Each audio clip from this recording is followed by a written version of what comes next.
Buenas tardes. Disculpen la tardanza y la demora.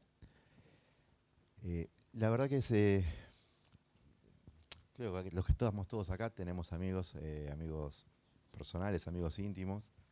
Por ahí gente con más afinidad, gente con menos afinidad, pero cuando uno tiene la fortuna de poder estudiar y ejercer como profesional de lo que le gusta, y si encima eso te regala la amistad, y ese amigo te hace conocer y te hace acercar a tu familia, la verdad que es un orgullo y un placer. Eh, lo que ustedes van a ver acá es algo que a mí por lo menos me llena de orgullo. Yo me acuerdo que hace 3 4 años le había enviado un video a Coqui porque se iba a Estados Unidos. Y después regresó como licenciada en investigación en neurociencias. Y para mí la verdad que es un orgullo poder presenciar su primer ponencia y poder presenciar a mi amigo dar una conferencia con su hija. Así que no lloré, culiado. no, no tengo más nada que decir, los dejo y arranquen. Gracias. Buenas tardes, soy la licenciada Lubina Vilapriña Aguirre y hoy voy a hablar sobre los factores psicosociales como determinantes en el tratamiento de terapia asistida con ketamina para depresión resistente al tratamiento. Ahí está. Bueno, ¿cómo empezó? Yo presenté esto para mi tesis, sigue en curso. Lo que presenté es, digamos, un avance de la investigación. Y también, bueno, ¿cómo empecé? ¿Por qué me interesa tanto la ketamina?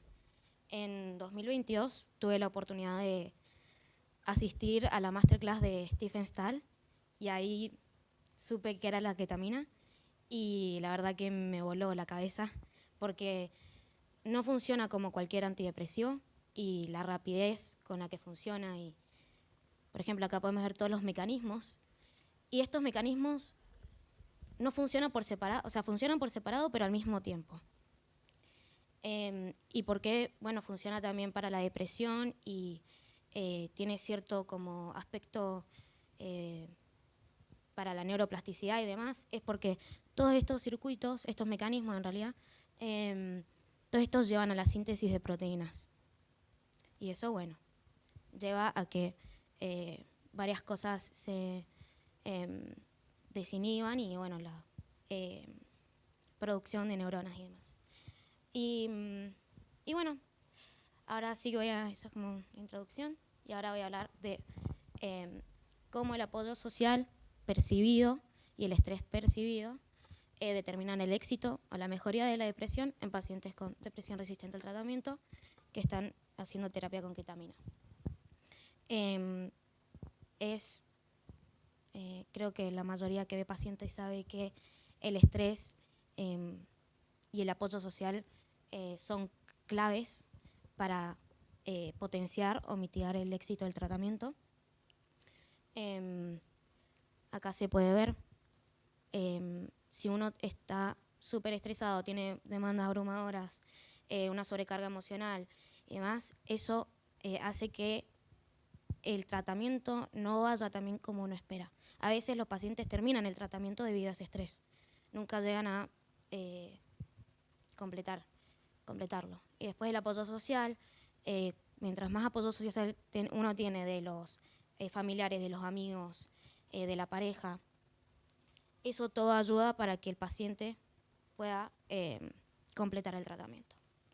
Bueno, la metodología, por ahora solo tengo 10 pacientes que fueron diagnosticados con depresión resistente al tratamiento y recibiendo ketamina, y el procedimiento fue tomarles el inventario de Beck, que es para la depresión, antes y después del tratamiento,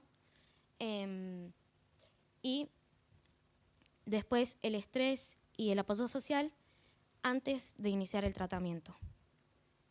Bueno, acá está el inventario de Beck, la escala multidimensional de apoyo social percibido para el apoyo social y la PSS-10 para medir el estrés vital percibido. Bueno, claramente hubo una mejoría de la depresión, disminuyeron un montón los puntajes antes del tratamiento y después del tratamiento con la ketamina. Y esto también se lo podía ver, pasó que un paciente, el primer paciente que yo vi, pobre, no hacía contacto visual, no sonreía, no quería hablar. Un mes después estaba saliendo con una chica, se reía, es impresionante cómo funciona la ketamina, así que eso no hay duda. Bueno, acá voy a explicar un poco cómo lo analicé. Hice análisis, de prueba T para muestras repetidas. ¿Por qué? Porque repetí el inventario de Beck antes y después. Fue muy significativo porque el valor P dio por debajo del 0,001. Y bueno, la media antes del tratamiento daba de 32, que eso sí es una depresión moderada severa. Después de la media post, después del tratamiento, bajó a 12,2, que eso ya es una depresión muy leve. Y después el tamaño del efecto, que es la D de Cohen, que mientras más grande es, mejor es, digamos, como que el tamaño entre una cosa y otra es muy significativo y se puede ver que hay un cambio real. Y bueno, mientras más grande es la D de Cohen, que va de 0 a el valor que sea, es mejor, por eso 1,5. Y el margen de error, 95%, que es el índice,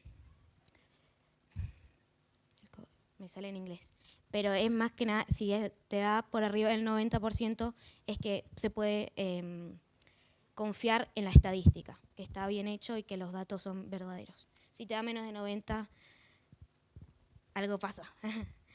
Y después, bueno, acá no hubo una relación significativa entre el apoyo social y la mejoría de la depresión, pero sí hubo una tendencia. Que no haya sido significativa no significa que no es real. Esto pasó porque la muestra no es muy grande, 10 personas no es mucho. Pero bueno, acá podemos ver una tendencia de que mientras estos valores están dando vueltas porque era más fácil entender, pero ¿cómo es esto? Así. No se ve. Bueno, en color lila está el cambio de la depresión. O sea, está bien bajito, los que no cambiaron nada y los que cambiaron un montón. Y el MSPSS, mientras más alto el valor más apoyo social tenían. Entonces, es como que los que más apoyo social tenían más cambiaron y los que menos apoyo social tenían menos cambiaron. Esa era la idea. Y hay una tendencia positiva, pero no significativa, pero es por el tema de la muestra que no es suficiente. Lo mismo pasó con cuando hice el test de regresión lineal múltiple, que es un test que busca analizar si el apoyo social y el estrés determinan la depresión. Entonces, nada, el modelo general no fue significativo. El valor de la P, 0.774. El estrés vital tampoco fue significativo y el apoyo social no fue significativo, pero no tuvo el valor horroroso del estrés vital. Y nada, eso se puede correlacionar con la tendencia y demás. Ahora, también hice una correlación de Spearman. Las correlaciones, quise ver si el estrés está relacionado con la mejoría, si el apoyo social relacionado con la mejoría y si el apoyo social está relacionado con el estrés, sí. ¿Por qué elegí de Spearman? Generalmente uno cuando hace correlaciones elige las correlaciones de Pearson, pero como la muestra era muy chiquita, de nuevo, elegí una de Spearman, porque los datos iban a dar, eran más verdaderos si elegía esta. Bueno, no hay relación entre el estrés y la mejoría, en el apoyo social tampoco, con la mejoría, y entre el apoyo social y el estrés tampoco.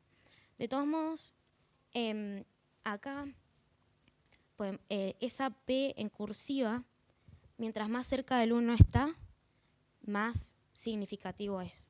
O sea, los otros están re lejos, pero esa está un poquito más cerca de ser, o sea, que el apoyo social, nada, también lo podemos relacionar con esa tendencia que se vio en el otro gráfico. Bueno, conclusiones, que claramente la ketamina sí ayuda al tratamiento, para tratar la depresión resistente al tratamiento. Bueno, el apoyo social y el estrés no predicen esto, pero todos sabemos que sí predicen la mejoría de la depresión. ¿Y por qué en esta muestra tan chiquita, en este estudio que sigue en curso, todavía no lo he terminado, esto es un avance nomás, ¿por qué no se pudieron ver resultados significativos? Porque la muestra fue muy pequeña. También porque las escalas las llenan los mismos pacientes. Y cuando un paciente tiene depresión, el esquema cognitivo está en negativo. O sea, no tienen una visión de la realidad como buena. O sea, todo es malo. El estrés es mayor y el apoyo social es menor.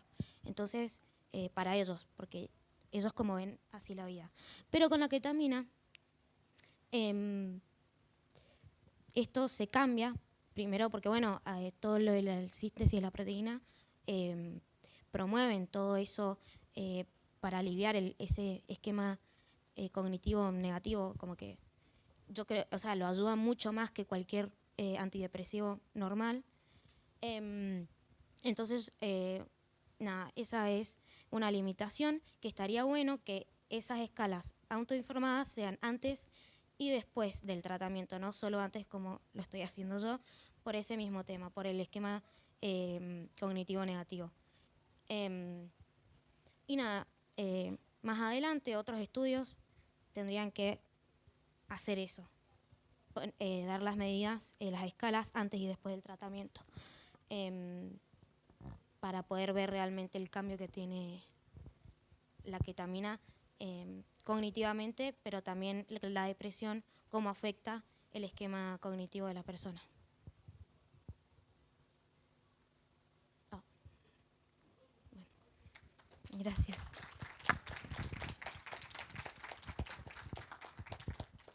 No sé si hay, bueno, no, preguntas al final.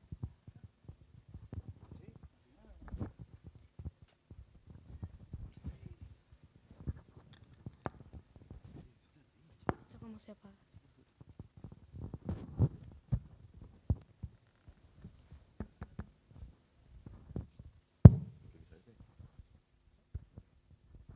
Bueno, buenas tardes.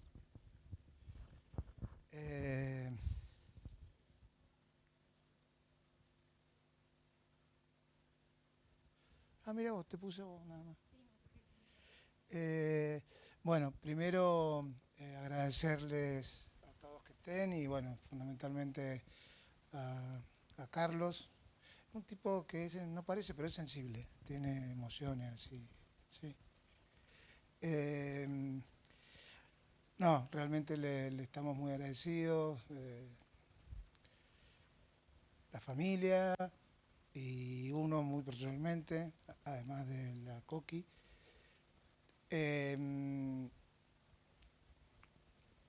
Yo lo que hice como cualquier padre baboso fue subir el póster que presentó en la facultad en el examen. Lo subí con ninguna otra intención que decir, bueno, lo subí y ahora está en la Argentina, que está bueno. Y Carlos, de él surgió la posibilidad de que lo presentara y de que habláramos juntos. Para mí fue una sorpresa hermosa y esto es realmente muy lindo, poder compartir un espacio con ella y al mismo tiempo escuchar cosas que no entiendo nada, que está buenísimo para uno como psiquiatra clínico.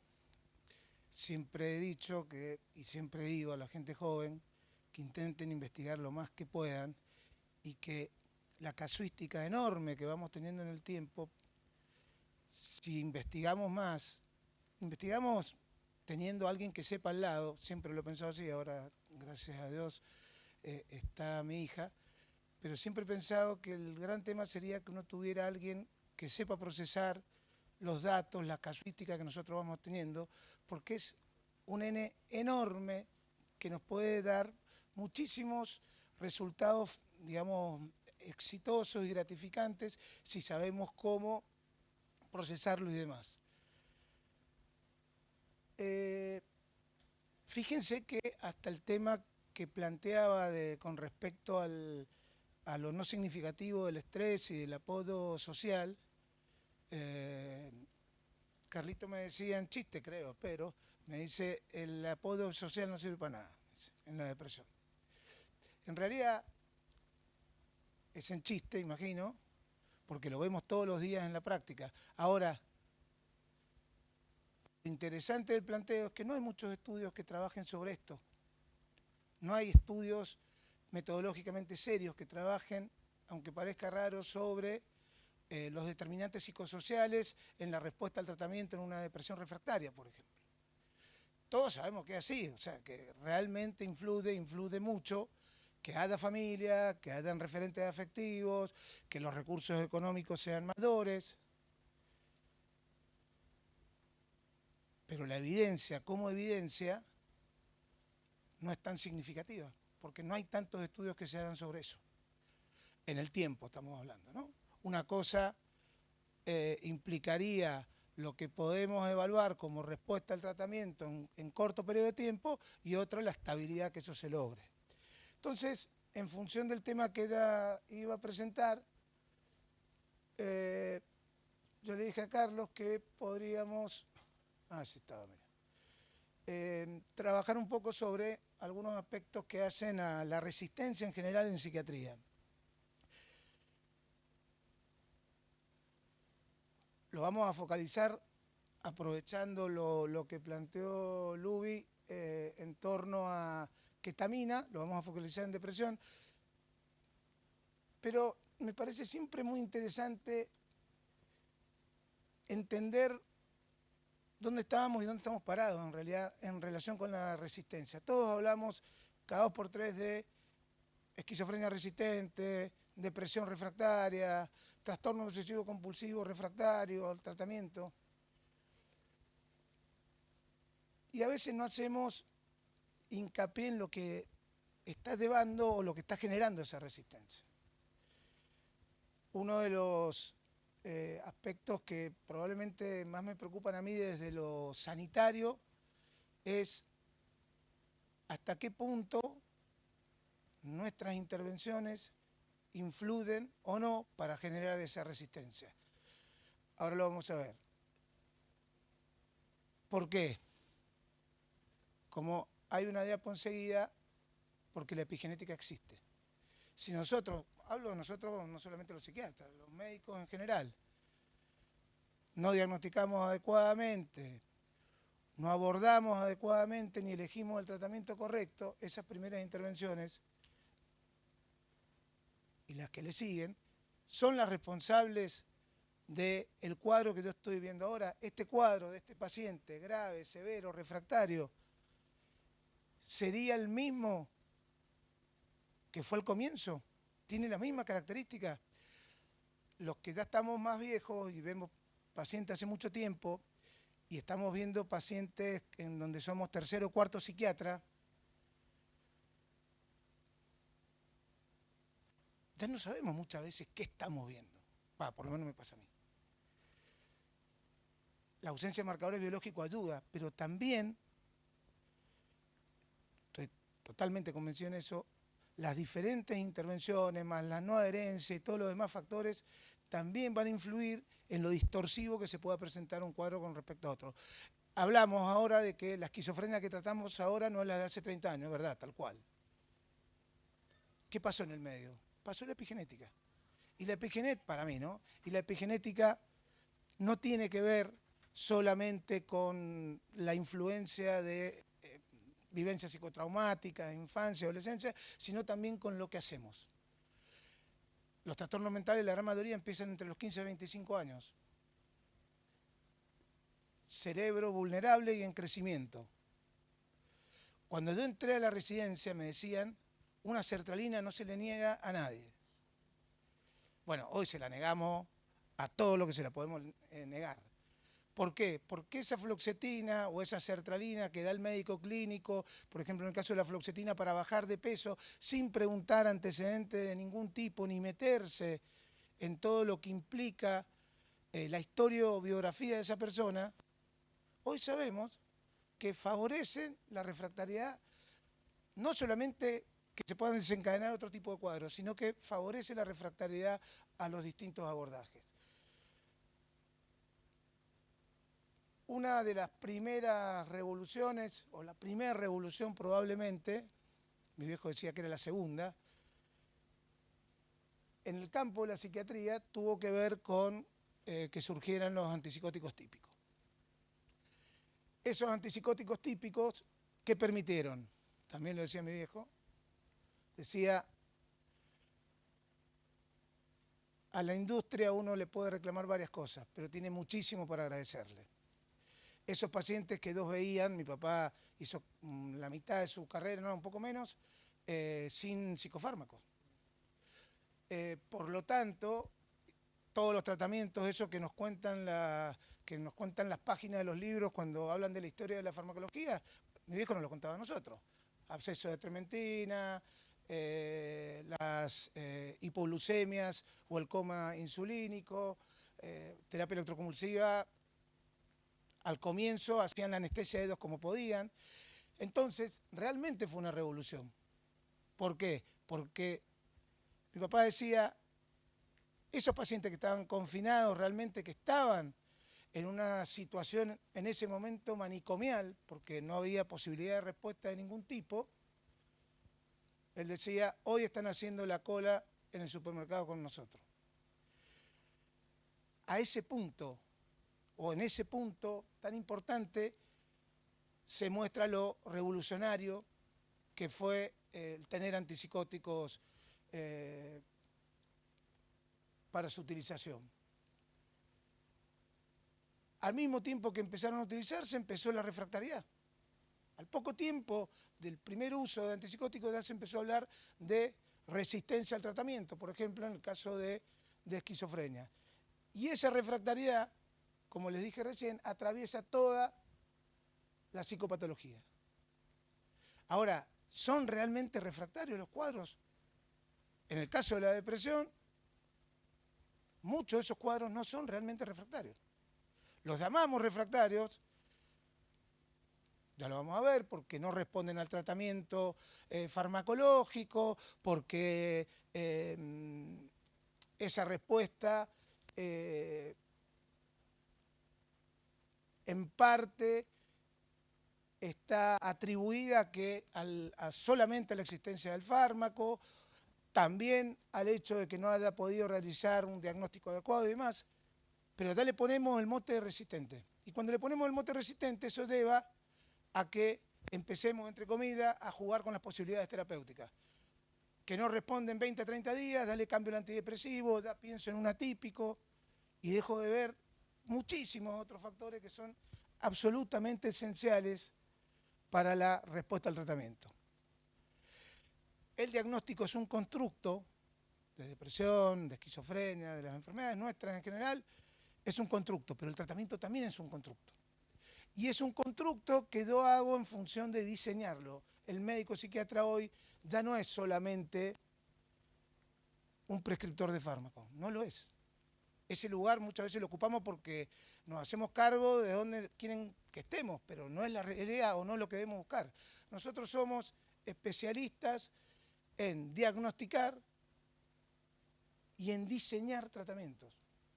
Y el diseño del tratamiento no es solamente el fármaco, por eso es un rompecabezas y por eso es un constructo. Ahí entran en juego, en parte, por ejemplo, los determinantes psicosociales. En ese constructo, en ese rompecabezas, yo voy hablando porque tenemos poco tiempo, entonces lo voy pasando. En ese constructo, en ese diseño de tratamiento, yo tengo que pensar si voy a hacer participar a la familia o no. Generalmente uno lo hace de una forma u otra, en algún momento se convoca a la familia, por supuesto que hay veces que se hace más rápido en función de la necesidad. Estoy hablando como psiquiatra, ni siquiera estoy hablando como equipo terapéutico ni hablar, pero como psiquiatra nos tenemos que acostumbrar a poder estar en contacto con las familias. Ayudan para el diagnóstico y ayudan para los abordajes. En esa construcción, en ese diseño, se incluye, como dije, lo familiar, se incluye, por supuesto, pensar qué tipo de abordaje psicoterapéutico va a tener, va a ser con un hombre, una mujer, qué línea teórica. Todo eso lo hacemos ¿en qué? ¿En base a qué? A la persona, centrado en la persona. Los tratamientos hace tiempo dejaron de ser en PAC. Todavía nos venden tratamiento en PAC, para los trastornos de conducta alimentaria, para las adicciones, pero no pueden ser en PAC. Tienen que ser necesariamente centrados en la persona. Y todos los equipos, tanto en la parte pública como privada, que aborden problemáticas de este tipo, tienen que tener las diferentes opciones de tratamiento. No puede haber una sola línea teórica en el abordaje, por ejemplo, del trastorno de conducta alimentaria, de las adicciones, de la depresión. Si lo vamos a ofrecer como equipo, tienen que estar todas las posibilidades, porque hay pacientes para los distintos tipos de tratamiento. No es que hay tratamiento para los distintos tipos de pacientes, no, es al revés. Primero, centrar la visión en el paciente y en función de eso poder entender todo lo demás. A eso nos tenemos que dedicar hoy por hoy los psiquiatras y no aceptar cosas que no podemos aceptar. Ver a un paciente en 10 minutos, en 15, en 20, que nos apuren en el hospital. Yo trabajo en la parte pública también. Y es una de las cosas que más intento modificar como políticas públicas. ¿Por qué yo a la tarde le puedo dar 1 hora a un paciente y a la mañana no? ¿Por qué a la tarde yo puedo usar determinado tipo de fármaco y a la mañana no? La verdadera igualdad pasa por ahí, la equidad pasa por ahí. Porque no deformemos nuestra práctica. No dejemos que nos deformen nuestra práctica. Esto que sale acá es para ver cómo en los diferentes tipos de diagnóstico, de acuerdo al cuadro, existen maneras distintas de poder determinarlos, ¿no? De acuerdo a los estudios, cada maestro con su librito. Y ese también es un problema en nuestra especialidad. ¿Por qué? En el campo de la psiquiatría. Porque eso de cada maestro con su librito también lleva a lo que hablé al principio, que las intervenciones puedan ser muy variadas y generalmente vamos a encontrar siempre a alguien que defiende la teoría nuestra. Salvo que seamos unos animales, obviamente, y hagamos cosas que no hay que hacer. Pero en general vamos a encontrar literatura que pueda soportar lo que nosotros estamos diciendo. ¿Eso es lo que le conviene al paciente? Y bueno, claramente no. Mientras más protocolicemos nuestro accionar, mientras más serios seamos en cuanto a cómo lo abordamos y en función de eso cómo diagnosticamos y tratamos, sin ningún lugar a duda, los índices de refractariedad van a bajar. No solamente los índices de refractariedad, van a bajar muchas cosas. Entre ellos, por ejemplo, la tasa de suicidio, que eso lo podemos hablar cualquier otro día, pero es una preocupación también enorme desde el punto de vista clínico y sanitario. ¿Por qué? Obviamente no es un problema nuestro, es un problema muy intrínseco en lo social, en lo económico, en todas las variables que entran en juego. Las adicciones, familias que no se vinculan como se tienen que vincular, chicos y chicas que crecen de una manera anárquica, bueno, eso ya lo sabemos todo. Pero también está la parte nuestra. ¿Qué escuchamos? ¿Qué no escuchamos? ¿Qué preguntamos? En eso el sistema sanitario tiene un déficit gigante. Por eso hoy la crisis en salud mental es tan grave. No solamente por las variables propias de la sociedad, sino porque el sistema nunca estuvo preparado para esto. Y a los psiquiatras en realidad y las psiquiatras nos fuimos deformando con el tiempo. Y fuimos dejando que la clínica se nos pasara por las manos, se nos escurriera de las manos. Y cuando la clínica se escurre de las manos, lo que pagan las consecuencias son los pacientes. Diagnóstico correcto, tratamiento adecuado, inadecuada respuesta. Este tendría que ser el camino para entender una refractariedad real. ¿Se hizo el diagnóstico de manera adecuada? ¿Se hizo el tratamiento? Sí, de manera adecuada. ¿No respondió? Empezamos a hablar de que se muestra como resistente. El tema es lo que hablábamos recién. ¿Cuándo el diagnóstico es correcto? ¿Cuándo consideramos que el tratamiento es adecuado? Y ahí empiezan las teorías de cada maestrito. Y los estudios que avalarían lo que cada maestrito dice. Porque además la evidencia, todos trabajamos con evidencia y creemos absolutamente en la evidencia, pero en lo nuestro la evidencia probablemente sea más parcial que en otras especialidades médicas. En lo nuestro la experiencia juega un rol muy importante y la mirada clínica juega un rol esencial. Piensen cuántas personas deben estar medicadas en el mundo con antidepresivos sin que tengan depresión, por ejemplo. Tengo ganas de buscarlo porque nos vamos a sorprender con eso. Y uno dice, no está tomando agua, está tomando un fármaco que impacta desde el punto de vista de la expresión genética, que puede distorsionar la presentación clínica y hacer que lo que creemos que es tal cosa en realidad, como dije al principio, nunca lo fue. Esto es lo que les decía recién, la epigenética existe, los tipos de resistencia de acuerdo también a los autores, entender que en la pseudo-resistencia, que ahí lo hablamos un poquito más, los factores implicados son fundamentalmente el diagnóstico incorrecto y el tratamiento incorrecto, más la falta de adherencia al tratamiento. Muchos de los cuadros que llamamos resistentes o refractarios son pseudo-resistentes, pseudo-refractarios. Pueden ser por varios factores. Entender que una depresión es unipolar y en realidad es bipolar. Entender que un cuadro depresivo tiene características más endógenas cuando en realidad los determinantes psicosociales influyen mucho. Por lo tanto, si yo no trabajo interviniendo y logrando modificaciones en ese sentido, difícilmente le vamos a pedir al fármaco que haga milagro. El fármaco no va a funcionar si no están dadas las condiciones para que funcione. No es que está tirado en la cama la persona y de repente, pum,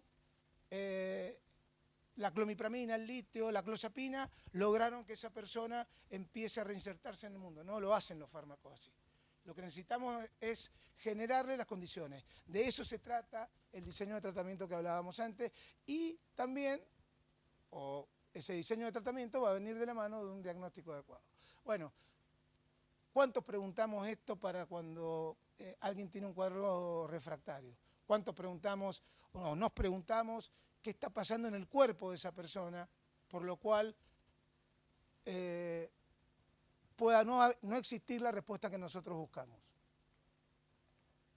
Lo que dijimos recién, si no hay respuesta al tratamiento, lo primero que siempre tenemos que hacer es pensar si el diagnóstico es adecuado, si el tratamiento es adecuado, y ahí recién vamos a decir que cuando todo eso fue adecuado, empezamos con la resistencia al tratamiento. Si no es pseudo resistencia, y ahí va a implicar que tenemos que hacer modificaciones de diferente tipo para poder abordar ese cuadro. Muchas veces limpiarlo de fármacos, reevaluación diagnóstica, usar test, cuestionarios, poner toda la ingeniería con la que contamos, que no es mucha, al servicio del diagnóstico. Y no seguir empastando y espastando tratamientos con fármaco por acá, fármaco por allá. No responde, ketamina, quemamos a la pobre ketamina, porque no elegimos bien el perfil. Quemamos a la pobre clozapina porque no elegimos bien el perfil.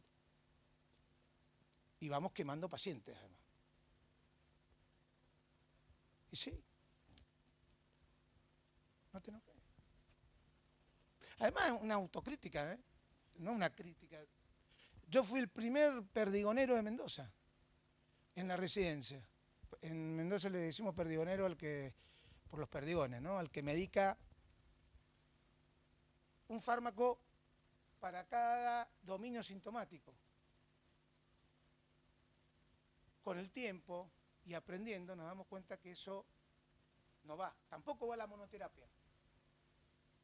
En algunos pacientes va, pero tampoco creer que siempre vamos a lograr la monoterapia. En pacientes graves es muy difícil. Ahora, la polifarmacoterapia tiene que ser racional, tiene que venir de la mano de un concepto que damos bisturí farmacológico, ser lo más preciso posible. Y para eso, sí o sí, tiene que haber un sustento clínico importante en la base. De esto, vamos a pasar rápido, nosotros trabajamos con mi hermano, con Juan José y con Mariano Motuca, el concepto de depresión de difícil manejo. ¿Por qué trabajamos ese concepto?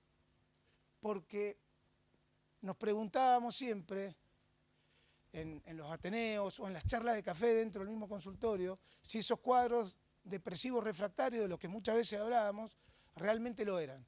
Cuando uno empieza a profundizar se da cuenta que existen muchos sesgos dentro de la definición de depresión refractaria y son sesgos importantes desde el punto de vista epistemológico, como por ejemplo que sean farmacocéntricos. Las definiciones de depresión refractaria son farmacocéntricas, respuesta adecuada a respuesta inadecuada a por lo menos 2 tipos de fármacos. En algún lugar hace referencia a que se diseñó bien el tratamiento o no, o qué hiciste con la psicoterapia, o qué hiciste con el abordaje de lo familiar. En lo nuestro son recontra importantes. A ver, yo soy un psiquiatra que le gusta medicar y que medica, y que cree en la medicación. Pero mientras más tiempo te va, más te vas dando cuenta que naturalizamos demasiado la indicación de un fármaco sin ver otro tipo de factores. Y eso es lo que uno le quiere transmitir a la gente joven. Que no se pierdan solamente detrás de la respuesta terapéutica farmacológica. Piensen en todos los demás factores porque el fármaco hay que dudarlo. Hay muchos fármacos que no terminan de actuar en nuestros pacientes porque no están dadas las condiciones para que lo hagan. Una cosa es depresión de difícil manejo y otra depresión refractaria al tratamiento. La de difícil manejo son todos esos cuadros depresivos que están, entre comillas, contaminados con otro tipo de factores que van más allá de lo biológico primario. Por ejemplo, cuadros depresivos asociados a desórdenes de personalidad, cuadros depresivos comórbidos con otro tipo de cuadros, como puede ser trastorno de conducta alimentaria, adicciones, y que van a implicar un gran desafío para el profesional. ¿Por qué? Porque tiene que poder diferenciar lo que es refractario, como venimos hablando, de lo que es difícil de manejar. Difícil de manejar no significa que voy a pensar solamente en la respuesta farmacológica, sino que tengo que pensar en cuáles son los factores que están llevando a que esa respuesta no aparezca, más allá de lo biológico.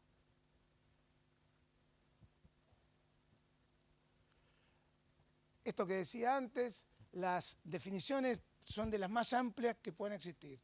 Esta es la que más se utiliza, la no respuesta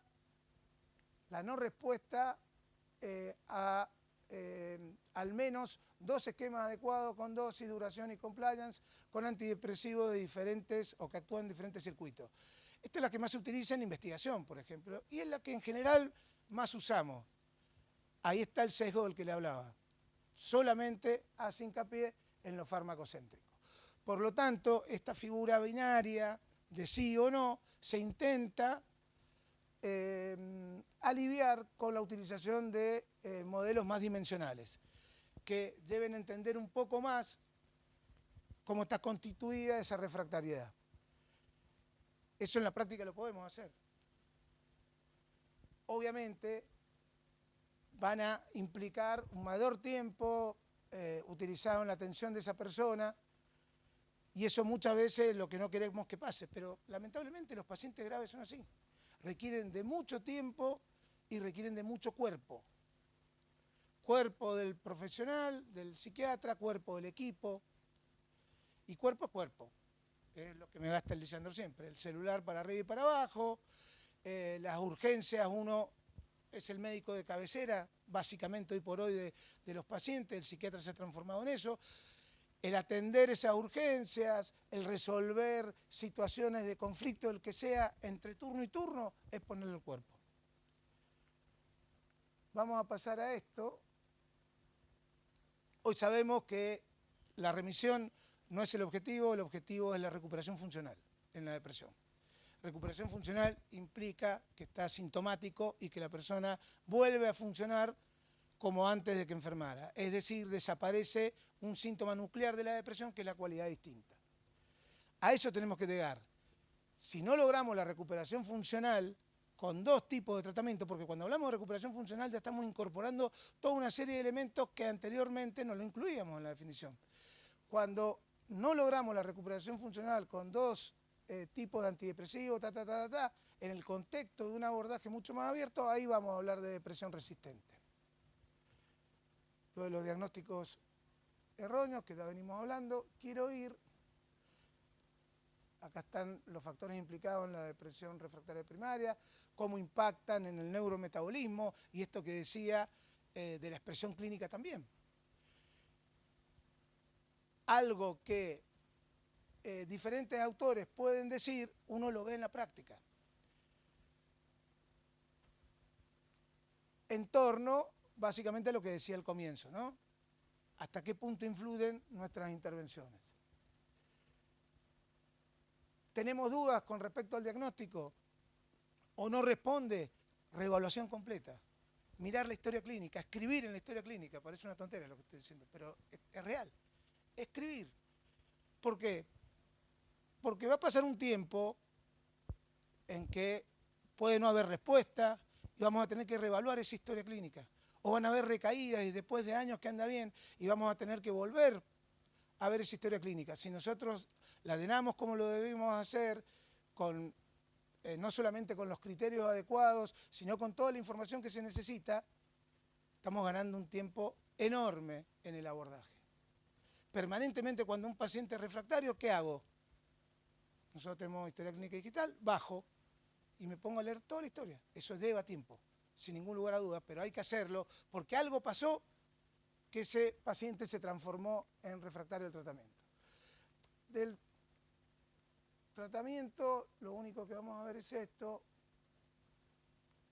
Esto es todo lo que hablamos de cómo se diseña un tratamiento en un cuadro depresivo en general, o afectivo en general, y particularmente en una depresión refractaria, ¿no? Si yo no pongo en juego todo esto, es muy difícil que el fármaco actúe.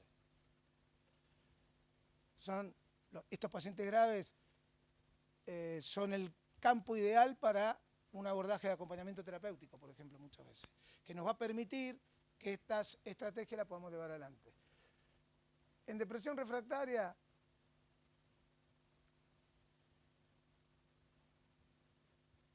tenemos que usar todas las herramientas que podamos y ser lo más creativo posible dentro del manejo de la misma evidencia. Fíjense lo que dice el STAR-D, ¿no? Recién a la quinta intervención ya tenemos el 90% de los pacientes con respuesta. En la quinta intervención, ¿y en el medio qué pasó?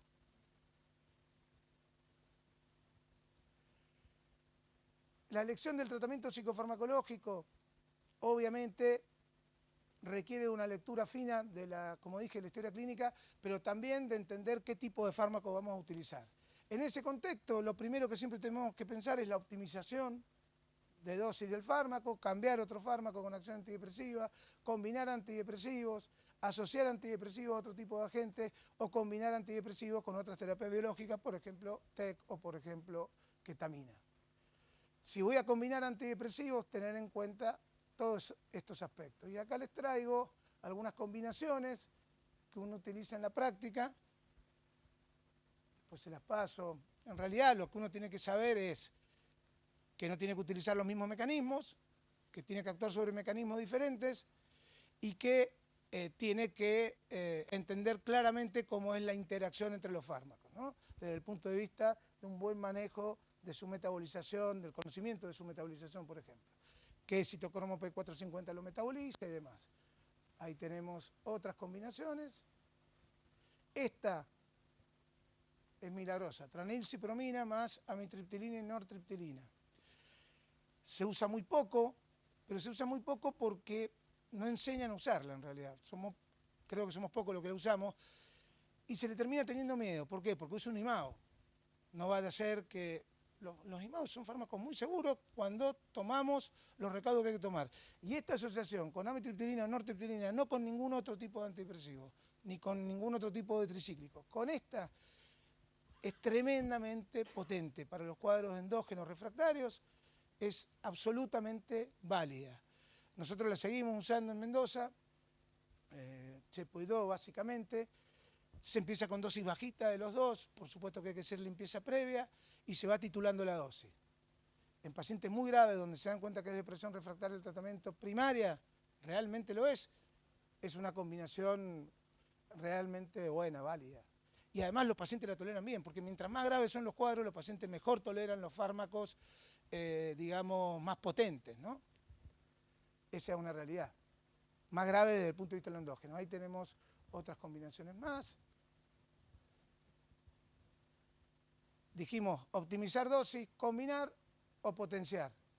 Estas son todas las estrategias de potenciación que hoy por hoy tenemos a mano.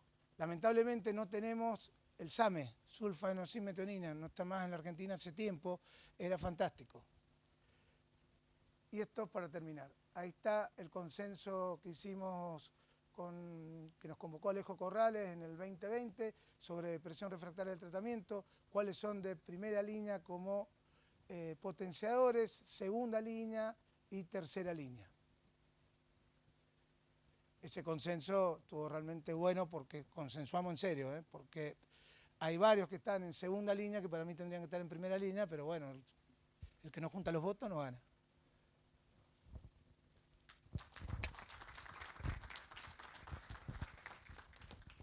Bueno, genial la presentación. Felicitaciones, Coqui. ¿Preguntas?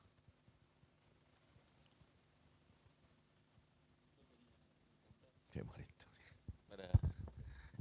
Bueno, felicitaciones a los dos primero.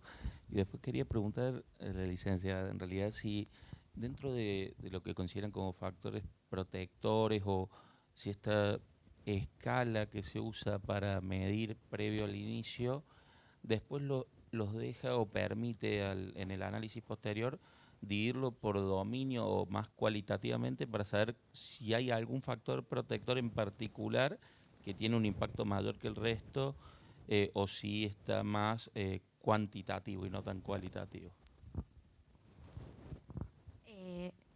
No, ahora lo estoy haciendo más cuantitativo, más que nada para proteger las otras variables, porque si no, bueno, con mi asesora de la tesis me ayudó mucho, porque encima yo también iba a meter factores socioeconómicos y demás, y ya se empezaba a mezclar todo. Pero estaría muy bueno poder como analizar eso, pero más aparte, no con esto, pero estaría muy bueno, sí. Gracias. No sé si... Bueno, muchas gracias a todos y nos vemos en la próxima.